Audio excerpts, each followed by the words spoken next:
L'organisation des examens scolaires pour le compte de l'année 2016 préoccupe les acteurs du domaine. Le certificat d'études primaires CEP, le brevet d'études du premier cycle BEPC et le baccalauréat BAC sont les différents examens du cursus scolaire pour lesquels les candidats plancheront dans quelques semaines.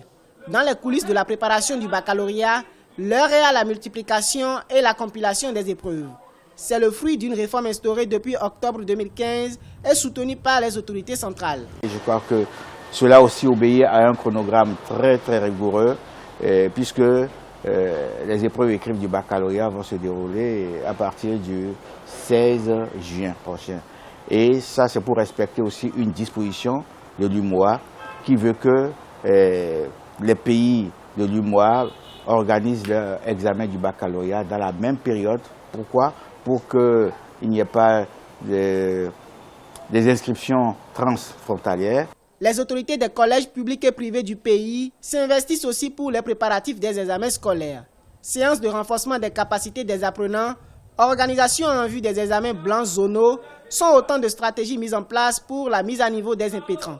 Les enseignants bénéficient également de l'appui des autorités du secteur pour l'exécution des programmes. Les enseignants aujourd'hui ont à leur niveau l'appui de ceux qu'on appelle conseillers pédagogiques, des animateurs d'établissement et des inspecteurs qui descendent régulièrement sur le terrain pour, disons, aiguillonner les enseignants. Les préparatifs des examens vont bon train.